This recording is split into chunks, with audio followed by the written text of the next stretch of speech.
आज हम आपको मिलवाएंगे भगवान भोले शंकर के नाग से। वो नाग जो भगवान भोले शंकर के गले में लिपटा रहता है। समुद्र मंथन के दौरान जिस नाग को बनाया था रस्सी, मंथन से निकले विष का किया था भोले ने विषपान। बताएंगे क्या हुआ था नाग देवता का मंथन के बाद। आज हम आपको लेकर चलेंगे एक ऐसे प्राचीन मंदिर में जिसकी स्थापना कई सौ साल पहले नहीं बल्कि 8000 साल पहले की गई थी।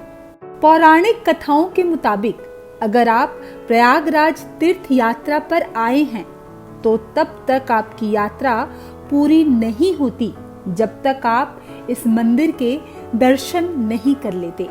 हम बात कर रहे हैं संगम नगरी प्रयागराज के संगम तट से उत्तर दिशा की ओर दारागंज के अति प्राचीन नाग वासुकी मंदिर की। इस मंदिर में नागों के राजा वासुकी नाग विराजमान हैं।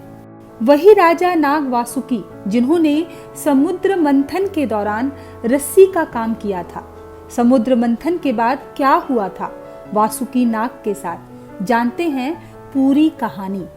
लगभग 8000 वर्ष पुराना मंदिर है और बासुकीनाथ का मंदिर विश्व में एक ही यही दारागंज में स्थापित है। और इनको जो है काल सर्प योग राहु केतु पूजा यहाँ विशेषकर होती है। समुद्र मंथन जब हुआ था नवरत्न, उसमें से जब कलश निकला था सुमेरी पर्वत को जो है मथानी बनाए हुए थे और इनको रस्सी बनाए थे बासुकी जी को। बासुकी जी वही हैं जो शंकर जी के गले में विराजमान है, नागों के राजा ये वासुकी जी। इतने अस्वस्थ हो गए रस्सी बनाए थे क्योंकि सांप की अगर पूंछ पकड़ के भी हिला दे तो सब उसकी नसें टूट जाती हैं, चल फिर नहीं सकता। तो इन्होंने प्रार्थना किया विष्णु भगवान से कि आप कोई ऐसा स्थान बताइए जहाँ मैं रह कर कुछ दिन और सेवा कर सकूँ। तो आकाशवाणी हुई कि आप जो है दारागंज में पंचकोशी यहाँ जहाँ मंदिर में विराजमान है, यह स्थान गंगा जी का पंचकोशी कहा जाता है। जो लोग संगम नहीं पहुँचते अगर यहाँ स्नान करेंगे तो वही फल मिलेगा जो संगम का होता है। तो इनको यहाँ पर स्थापित कर दिया गया। पुराणों में नाग वासुकी व इस मंदिर का विस्तृत उल्लेख मिलता है। समुद्र मंथन में देवताओं व असुरों ने नाग वासुकी को सुमेरु पर्वत में लपेटकर उनका प्रयोग रस्सी के तौर पर किया था। मंथन के चलते नाग वासुकी के शरीर में काफी रगड़ हुई थी। जब मंथन समाप्त हुआ तो उनके शरीर में जलन होने लगी। जलन को दूर करने के लिए वासुकी मंद्राचल पर्वत चले गए, लेकिन उनके शरीर की जलन खत्म नहीं हुई।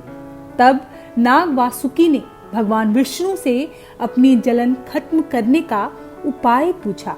भगवान विष्णु ने नाग वासुकी को बताया कि वो प्रयाग चले जाएं और सरस्वती नदी का अमृत जल का पान करें और वहीं विश्राम करें।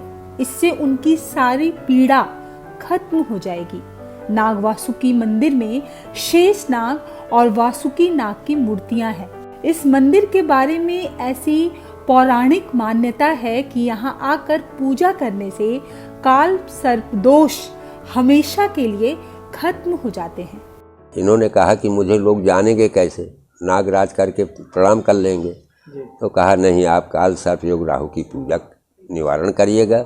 और यहाँ विशेष करके काल सर्प और राहु केतु की पूजा होती है।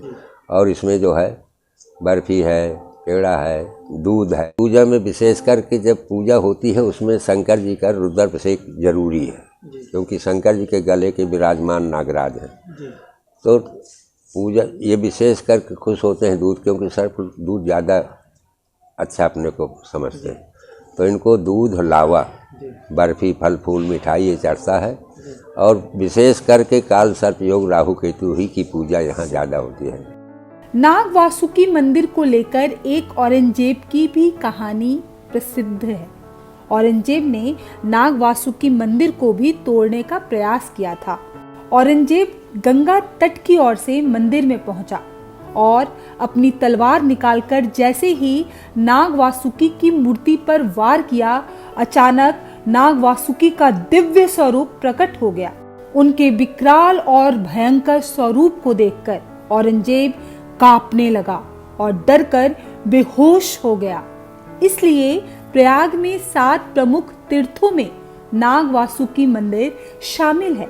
नाग वासुकी मंदिर प्रयाग के परिक्रमा क्षेत्र में है। ये मंदिर त्रिकोणीय व पंचकोसी परिक्रमा के अंतर्गत आता है। बिना नाग वासुकी गए प्रयाग की कोई भी परिक्रमा पूर्ण नहीं होती। बहुत प्राचीन मंदिर है और यहाँ पे बड़े नाग पंचमी पे खासकर बहुत बड़ा मेला लगता है और इनकी कृपा का आप ये इससे अंदाज़ा लगा लीजिए कि इस मोहल्ले में या इसके मंदिर के दायरे में कभी भी कोई भी ऐसी दुर्घटना नहीं हुई कि जो कभी सांप काटने से कोई मर गया हो। ये एक बहुत विशेष रहा है और इसलिए हम लोग भी सांपों को जल्दी मारते नहीं हैं और उनकी पूरी पूजा करते हैं, पूरा वो करते हैं। और नाग बाबा की बहुत कृपा रहती है इस मोहल्ले पे भी, और जो भी दर्शन करने आता है बराबर प्रयागराज यहाँ ये एक धुरी भी है, एक तरीके से दारागंज का ये कोना है, तो एक धुरी पे नाग बाबा बैठे हुए हैं और एक धुरी पे बड़े हनुमान जी लेटे हुए हैं। तो ये एक तरीके से यहाँ पे भी आएंगे, दर्शन करेंगे, तभी आपकी पूरी जो प्रयाग की यात्रा है वो सफल मानी।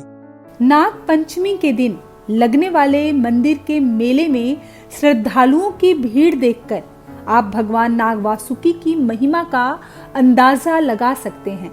लेकिन दूसरे नजरिए से अगर सनातन धर्म को देखा जाए तो ये एकमात्र ऐसा धर्म है जहां धरती के हर जीव जंतु को सम्मान दिया गया है ताकि प्रकृति अपनी चीर गति से फलीभूत हो सके।